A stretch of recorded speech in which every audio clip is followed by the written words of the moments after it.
Hello बच्चों, इस video में हम आकाश मॉड्यूल के केमिस्ट्री का कंप्लीट चैप्टर मोल कॉन्सेप्ट को सॉल्व करेंगे, हर एक क्वेश्चन को। तो चलिए स्टार्ट करते हैं। तो ये रहा पहला क्वेश्चन, बहुत ही आसान है। इसमें कुछ चीज़ें हमें पता होनी चाहिए, जैसे 1 AMU का वैल्यू होता है 1.66 इंटू 10⁻⁻24 ग्राम। ओके, और इसी को हम लिख सकते हैं 1/Na। ठीक, अब हमें नंबर ऑफ़ एटम्स पूछा है यहाँ पे। एक मैं आपको यूनिवर्सल फार्मूला बताता हूँ मोल कॉन्सेप्ट के लिए। तो ये है NO, यानी कि number of atoms divided by Avogadro number is equal to given mass upon molecular mass is equal to volume in litre upon 22.4 at STP। ठीक, तो ये फॉर्मूला आप याद रखेंगे। अब देखिए कितनी आसानी से ये क्वेश्चन सॉल्व हो जाएगा। तो हमें यहाँ पे दिया हुआ है 120 MU, हमें नंबर ऑफ़ एटम्स पूछा है, यानी कि हमें NO पूछा है, और हमें दिया हुआ है 120 MU इसका मास दिया हुआ है, तो 120 AMU। ठीक, और AMU का वैल्यू मैंने बताया कि 1/Na लिख सकते हैं, तो यहाँ पे 1/Na कर लेंगे। और कैल्शियम का मास कितना होता है 40। ठीक, और डिवाइडेड बाई यहाँ पे Na, इस Na से Na कैंसिल हो जाएगा, ये 3 टाइम्स, यानी कि इसका आंसर आ जाएगा 3। सो ऑप्शन 3 जो है वो हमारा सही है। तो चलते हैं सेकेंड क्वेश्चन पे। ये है सेकेंड क्वेश्चन। ये कह रहा है कि how many moles of aluminium sulphate Al2SO4 whole thrice will contain 0.24 mole of oxygen by mass. कितना मोल एल्युमिनियम सल्फेट कंटेन करेगा 0.24 मोल ऑफ ऑक्सीजन को। ठीक, तो हम लोग यहाँ से फॉर्मूला से ये पता कर सकते हैं कि जैसे Al2SO4 होल थ्राइस, यहाँ पे कितना एटम है ऑक्सीजन का इस एक मोल में। एक मोल का पहले निकाल लेते हैं। तो यहाँ पे एक मोल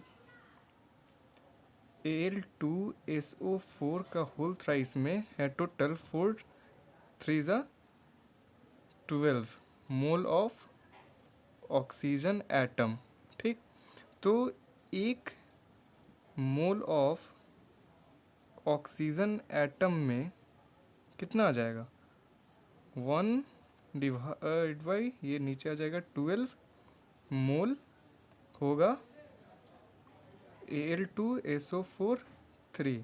ठीक, तो अब यहाँ से हमें क्या दिया हुआ है, हमें 0.24 मोल दिए हुआ है ऑक्सीजन का। ठीक, तो हम एक का हमें पता है, तो हम क्या करेंगे कि 0.24 से मल्टीप्लाई कर देंगे, तो हमें पता चल जाएगा कि कितना मोल ये एल्युमिनियम सल्फेट को कंटेन करेगा। ठीक, तो यहाँ पे हम लोग डायरेक्ट ही लिख देते हैं 0.24 मोल ऑफ Al2SO4 3 इसको कंटेन करेगा। यहाँ से ये 2 टाइम्स में जाएगा, तो यहाँ पे हमारा आंसर आ जाएगा 2 इंटू 10⁻⁻²। तो ऑप्शन नंबर आपका सेकंड यहाँ पे सही हो जाएगा। आई होप समझ आया होगा। चलते हैं नेक्स्ट क्वेश्चन की तरफ। तो ये है थर्ड क्वेश्चन। क्वेश्चन कह रहा है which of the following molecule has highest percentage of oxygen by mass.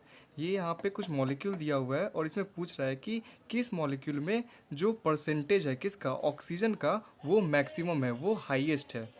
तो चलिए एक फॉर्मूला यहाँ पे आता है परसेंटेज एटम। अगर हमें किसी का निकालना है, किसी एटम का हमें परसेंटेज निकालना है मॉलिक्यूल में, तो उसके लिए ये फॉर्मूला है उस एटम का मास जिसका हम निकाल रहे हैं डिवाइडेड बाई टोटल उस कंपाउंड का जितना मास है और इनटू 100 कर देंगे। तो ये वाला फॉर्मूला आप लोग याद रखेंगे। तो अब यहाँ से हम सॉल्व करना स्टार्ट करते हैं। तो फर्स्ट है H2O। इसमें परसेंटेज ऑक्सीजन देखेंगे तो यहाँ पे ऑक्सीजन का मास कितना हो जाएगा 16 डिवाइडेड बाई ये टोटल इस वाटर का मास कितना हो जाएगा 18 इंटू 100 करेंगे, तो यहाँ से कैंसल, ये आपका आ जाएगा 88.8% के आसपास। ठीक, अब नेक्स्ट देखते हैं CO2 में। परसेंटेज ऑक्सीजन, ऑक्सीजन के यहाँ पे 2 मॉलिक्यूल है, एटम है, ठीक। तो यहाँ पे 16 into 2 divided by total mass होता है CO2 का 44। आप लोग को मॉलिक्यूलर मास तो निकालने आता है ना? नहीं आता होगा तो कमेंट में बताइएगा, मैं वो अगले वीडियो में बता दूंगा। ये 2 टाइम्स, इसको सॉल्व करके ये अप्रोक्स आएगा आपका 72.7%। ये सॉल्व कर लेंगे आप लोग, ये आ गया 72.7%। अब थर्ड देखते हैं, CaCO3, ये थर्ड देखते हैं, कैल्शियम कार्बोनेट। तो यहाँ पे 3 ऑक्सीजन आइटम है, ठीक। तो एक का हमें पता है, मतलब ये तो कर लेते हैं, परसेंटेज ऑक्सीजन निकालना है। एक का है 16 इंटू 3 है, और डिवाइडेड बाई ये टोटल होता है 100 इंटू 100। ये कैल्शियम कार्बोनेट का मॉलिक्यूलर मास 100 होता है। ये 100 से 100 कैंसिल हो जाएगा, 16 3 जा 48%। तो ये हम लोग का आ गया 48%। अब है इथेनॉल, इसका देखते हैं। तो इथेनॉल का मॉलिक्यूलर मास होता है 46, ठीक। तो यहाँ पे हम परसेंटेज ऑक्सीजन निकालेंगे, तो यहाँ पे एक ही एटम है ना ऑक्सीजन का, तो 16 डिवाइडेड बाई 46 इंटू 100 कर देंगे। जब इसको हम सॉल्व करेंगे तो ये अप्रोक्स आएगा 34.7% के, 34.7%। तो यहाँ से हम लोग देख सकते हैं कि जो हमें पूछा था क्या हाईएस्ट परसेंटेज किस में है, ऑक्सीजन का। तो ये यहाँ पे साफ पता चल रहा है कि ये जो फर्स्ट ऑप्शन यानी कि वाटर में हाईएस्ट परसेंटेज है ऑक्सीजन का, 88.8%, ठीक। अब चलते हैं सेकेंड क्वेश्चन की तरफ। तो जो फोर्थ क्वेश्चन कह रहा है, how many moles of ethane are required to produce 44 gram of CO2 after the combustion of ethane. मतलब इथेन का जब हम कंबशन करेंगे तो कितना मोल ऑफ इथेन रिक्वायर्ड होगा 44 ग्राम ऑफ CO2 प्रोड्यूस करने के लिए। तो सबसे पहले हम इसका रिएक्शन लिख लेते हैं। तो ये रिएक्शन हमने लिख लिया है। और हाँ, अल्केन का जो फॉर्मूला होता है वो होता है CnH2n+2। और इथेन का हमें पता, अगर नहीं पता है तो हम इथेन के लिए यहाँ पे 2 पुट कर देंगे, तो ये आ जाएगा C2H6। अगर प्रोपेन के लिए पूछा होता तो यहाँ पे C=3 पुट कर देते, मीथेन के लिए पूछा होता है तो C=1 पुट कर देते, ठीक। अब हम क्या करते हैं कि रिएक्शन को बैलेंस कर लेते हैं। तो यहाँ कार्बन यहाँ 2 है और यहाँ 1, तो यहाँ पे 2 लगा लेंगे। यहाँ पे जो हाइड्रोजन है ये 6 है और यहाँ पे 2 है, तो यहाँ पे अगर 3 लिख देंगे तो 3 2 जा 6 और ये 6 बैलेंस हो गया। कार्बन 2 बैलेंस हो गया। यहाँ पे 3 ऑक्सीजन आइटम है और यहाँ पे 2 2 जा 4 3, सॉरी यहाँ पे 3 ऑक्सीजन है और यहाँ पे 4 ऑक्सीजन आइटम है, तो 3 + 4 कितना हो जाएगा 7। तो यहाँ पे हम 7 पुट कर देंगे, ठीक। और अब हम क्या करते हैं कि हमें ये मोल चाहिए इथेन का, तो हमें इथेन का, तो ये एक वो लिमिटिंग फार्मूला वाले से यहाँ पे हम लोग को पता है कि 1/1, यहाँ पे कोएफिशिएंट कुछ नहीं है, इनटू मोल ऑफ इथेन लिख देते हैं, मोल ऑफ इथेन। ये इक्वल होगा किसके, हमें दिया क्या गया है, CO2 का दिया हुआ है, ठीक। तो हम यहाँ पे 1/2 इसका जो कोएफिशिएंट है वो नीचे आ जाएगा, इनटू गिवन मास, यानी कि मोल का फॉर्मूला क्या था, गिवन मास अपॉन मॉलिक्यूलर मास। तो यहाँ पे वही यूज हो रहा है। तो यहाँ पे गिवन मास इसका दिया हुआ है 44 डिवाइडेड बाई CO2 का मॉलिक्यूलर मास भी होता है कितना 44। तो ये कैंसिल हो जाएगा और यहाँ पे 1/2 यानी कि 0.5 मोल ऑफ इथेन यहाँ पे बन जाएगा। सॉरी, रिक्वायर्ड होगा 0.5 मोल रिक्वायर्ड है इथेन 44 ग्राम ऑफ CO2 को प्रोड्यूस करने के लिए। और हमेशा याद रखिए कि अगर इथेन या फिर कोई कार्बन कंटेनिंग कंपाउंड को अगर हम लोग बर्न करते हैं या कंबशन करते हैं तो उसमें हमेशा CO2 और वाटर ही प्रोड्यूस होता है, ठीक। कभी नहीं दिया हो तो आप खुद से रिएक्शन लिख कर बैलेंस करके यहाँ से आप ऐसे सॉल्व कर सकते हैं इस टाइप के क्वेश्चन को। तो चलते हैं नेक्स्ट क्वेश्चन पे। फिफ्थ क्वेश्चन कह रहा है, what is the mass of sodium acetate CH3COONA required to make 200 ml of 0.45 molar. यहाँ पे देखिए मोलर यानी कि हमें मोलरिटी दे दिया है एक्वस सॉल्यूशन। तो हमें क्या मास निकालना है सोडियम एसीटेट का, और यहाँ पे हमें मोलर मास भी दे दिया है। तो बहुत ही आसान हो गया फिर तो ये। तो मोलरिटी का फॉर्मूला क्या होता है, molarity = mole upon volume of solution in litre. और मोल का फॉर्मूला हम लोग क्या जानते हैं, गिवन मास अपॉन मॉलिक्यूलर मास। तो यहाँ से हम लोग क्या करेंगे, हमें ये मोलारिटी दिया हुआ है, हम यहाँ से हमें मोलर मास दिया हुआ है, हमें ये वाला मास चाहिए और ये भी दिया हुआ है, ठीक। तो ये वाला यहाँ पे पुट कर देंगे तो ये इजली आ जाएगा। ये दिया हुआ है 0.245, ये मोल की जगह यहाँ पे गिवन मास जो हमें निकालना है, और यहाँ पे मॉलिक्यूलर मास दिया हुआ है 82 इंटू वॉल्यूम, वॉल्यूम 200 ml में दिया हुआ है। तो इसको हम लोग लीटर में कन्वर्ट कर लेंगे। लीटर में कन्वर्ट करने के लिए ऊपर 1000 से मल्टीप्लाई कर देंगे। ये कैंसल और ये 5 टाइम्स चला जाएगा। गिवन मास यहाँ पे आ जाएगा 82 इंटू 0.245 डिवाइडेड बाई 5, ये आपका 49। तो इसको आप अप्रॉक्स सॉल्व करिएगा तो ये आपका आ जाएगा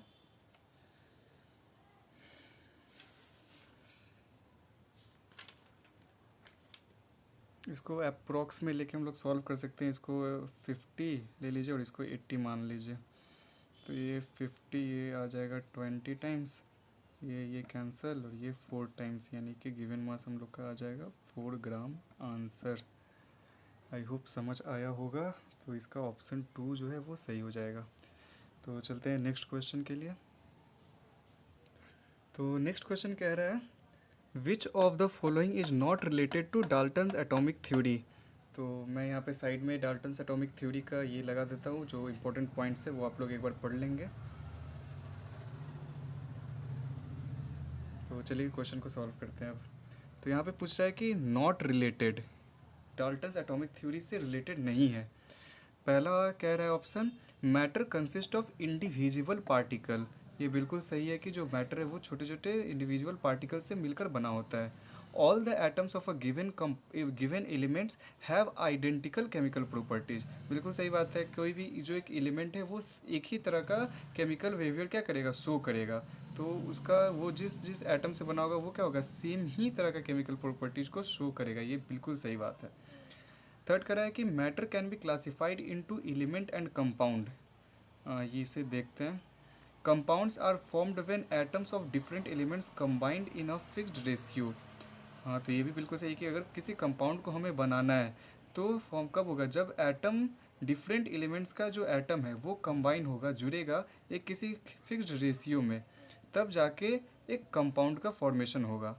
और यहाँ पे जो डाल्टन साहब थे उन्होंने क्लासिफिकेशन, वो बिल्कुल उन्होंने क्लासिफिकेशन नहीं किया था, यानी कि क्लासिफाई नहीं किया था एलिमेंट्स को। वो बस उसके नेचर और उसके बिहेवियर को, यानी कि एटम के नेचर और बिहेवियर को एक्सप्लेन किया था उन्होंने एक्सप्लेन किया था कि जो एक मैटर होता है वो कैसे बना होता है एटम से, और वो किस तरह से कंबाइन होके बनाता है किसको, कंपाउंड्स को। तो बस उन्होंने ये बताया था, उन्होंने क्लासिफाई नहीं किया था। तो हमारा जो ये नॉट रिलेटेड यानी कि इनकरेक्ट ऑप्शन हो जाएगा वो थर्ड हो जाएगा। आई होप क्लियर होगा। चलते हैं नेक्स्ट क्वेश्चन की तरफ। नेक्स्ट क्वेश्चन कह रहा है कि counting number of objects for example 4 balls and 10 eggs have.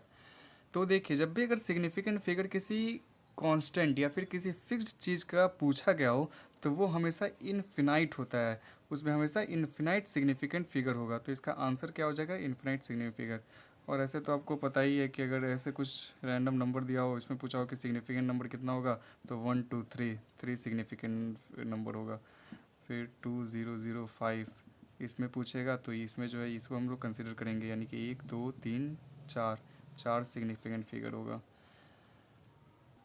मैं कुछ सिग्निफिकेंट फिगर को और एक्सप्लेन कर देता हूँ, आप इसे हमेशा याद रखिएगा, ध्यान में रखिएगा। इस टाइप के क्वेश्चन आकाश के टेस्ट में तो आते ही हैं, बहुत सारे आते ही हैं। अभी आपका जब 20 चैप्टर का होगा तो आपको उसमें कुछ क्वेश्चन तो इसके मिल ही जाएंगे सिग्निफिकेंट फिगर के। तो मैं बता देता हूँ, आप वो एक बार याद कर लीजिएगा, फिर देख लीजिएगा कि क्या होता है। ये कुछ रूल्स हैं, आप इससे याद रखिएगा। तो पहला रूल है कि all non zero are significant figure. जितने भी नॉन जीरो यानी कि जीरो को छोड़ के जितने भी नंबर है 1 2 3 4 5 6 7 8 जितने भी हैं, जीरो को छोड़ के वो सारे क्या है, सिग्निफिकेंट फिगर यानी सिग्निफिकेंट नंबर हैं। उनका कुछ महत्व है, उनका कुछ वैल्यू है। जीरो वाले में बहुत कन्फ्यूजन होता है। तो जीरो वाले में 3 केस याद रखेंगे, trailing, middle, leading. Trailing, trailing में अगर डेसिमल प्रेजेंट हो और डेसिमल एब्सेंट हो, ट्रेलिंग यानी कि पीछे, ठीक पीछे की तरफ, तो देखिए ट्रेलिंग में अगर डेसिमल प्रेजेंट हो 20 पॉइंट यानी यहाँ पे डेसिमल है 00, तो ये जो सिग्निफिकेंट फिगर है तो इसका क्या होगा, ये कंप्लीट जो है वो सिग्निफिकेंट फिगर होगा। 1 2 3 4, यहाँ पे 4 सिग्निफिकेंट फिगर है, 1 2 3 4 5, 5 सिग्निफिकेंट फिगर है। लेकिन अगर डेसिमल एब्सेंट हो, डेसिमल नहीं हो, यहाँ पे कुछ डेसिमल नहीं हो या फिर ये डायरेक्ट हो जैसे 2000 5000 600 200 ऐसे कुछ हो, तो ये सिग्निफिकेंट यहाँ पे बस एक होगा, यानी कि जो नॉन जीरो वाला है बस वही सिग्निफिकेंट है अगर डेसिमल एब्सेंट है तो। यहाँ पे सिग्निफिकेंट नंबर कितना है, एक ही है दोनों में। और अगर जब जीरो मिडिल में होगा तो फिर ये पूरा सिग्निफिकेंट फिगर है, जैसे यहाँ पे 1 2 3 4, यहाँ पे टोटल कितना है, 4 सिग्निफिकेंट फिगर है, 1 2 3 4, यहाँ पे भी 4 सिग्निफिकेंट फिगर है। लीडिंग यानी कि पहले, किसी नॉन जीरो के पहले अगर जीरो लगा हो, तो अगर पहले जीरो लगा हो तो वो हमेशा नॉट सिग्निफिकेंट होता है। 5 के आगे कितना भी जीरो लगा दीजिए ये सिग्निफिकेंट नहीं होगा, यहाँ पे सिग्निफिकेंट फिगर सिर्फ 1 ही है, सिग्निफिकेंट नंबर एक ही है। इसके अगर डेसिमल भी लग जाए फिर भी यहाँ पे एक ही सिग्निफिकेंट नंबर है। इसमें बहुत कन्फ्यूजन होता है, आप लोग इसको अच्छे से याद रखिएगा। और कुछ रूल्स है वो भी देख लेते हैं। नेक्स्ट है, in scientific notation only integer is considered as significant figure. Scientific notation अगर नहीं पता तो कमेंट करिएगा, मैं नेक्स्ट वीडियो में बता दूंगा। तो ये कुछ होता नहीं साइंटिफिक नोटेशन, ये बस रिप्रेजेंटेशन है कि जो भी यहाँ पे नंबर होगा उसके एक डिजिट के बाद जब ये पॉइंट लगा देंगे और फिर 10 के पावर में ऐसे अगर हम लोग किसी भी नंबर को क्या करते हैं, लिखते हैं, तो इसको हम लोग साइंटिफिक नोटेशन कहते हैं, ठीक। तो यहाँ पे जो ये वाला पार्ट है सिर्फ इसी का सिग्निफिकेंट फिगर होगा या फिर यही एक महत्व इम्पॉर्टेंट है, बाकी इन सब का कोई भी इम्पोर्टेंस नहीं है साइंटिफिक नोटेशन में। जो इंटीजर वाला पार्ट है बस इसी का से साइंटिफिक फिगर है। तो यहाँ पे कितना हो जाएगा, 1 2 3 4, 4 साइंटिफिक